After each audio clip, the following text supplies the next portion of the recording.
Bonjour à tous, en compagnie de Nathanaël Berton. Première impression à propos de cette voiture électrique. Écoute, moi je connaissais pas vraiment la sensation de glisse pour rouler en GP2 où là justement il faut pas glisser. Ça me change complètement, par contre je prends un pied total. C'est vraiment extra parce que voilà, quand on voit des circuits comme ici à Isola qui sont complètement glacés et puis voilà, pour aller vite avec de la glisse c'est pas évident et du coup en fait faut se dire je ne sais pas rouler, il faut que je réapprenne. Du coup moi ça me plaît énormément et je suis tombé amoureux du trophée Andros.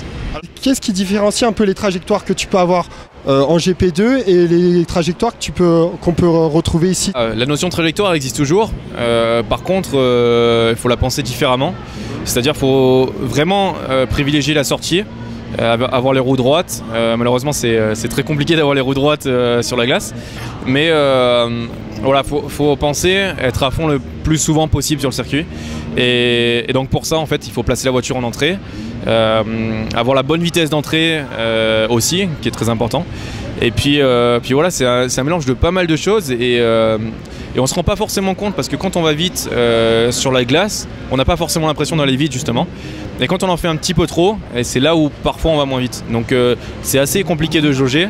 Mais bon, voilà, j'espère que je suis assez bon dans cet exercice. Sur la troisième marche du podium de cette première course électrique, ici à Isola 2000, première course de la saison 2014. Donc lui il est aux portes de la F1, vous voyez il a franchi les escaliers, il est tout près de la F1. Là, Isola c'est pas un circuit très rapide, par contre c'est vrai qu'il y a cette cuvette où en fait c'est en descente, on arrive très vite et le mur est vraiment pas loin, du coup il faut vraiment frôler les murs.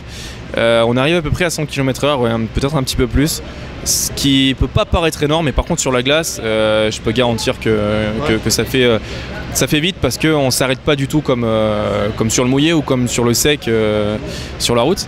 Donc oui, 100 km/h ça fait beaucoup sur la glace, mais il y a des circuits comme Val Thorens où on peut atteindre les 120 km/h, voire 130 km/h. Et puis sinon avec ces voitures sur le circuit de Pau par exemple où on a fait le Grand Prix électrique, le premier Grand Prix électrique d'ailleurs, là on atteint des vitesses aux alentours de 200 km/h, un petit peu plus de 200 km/h.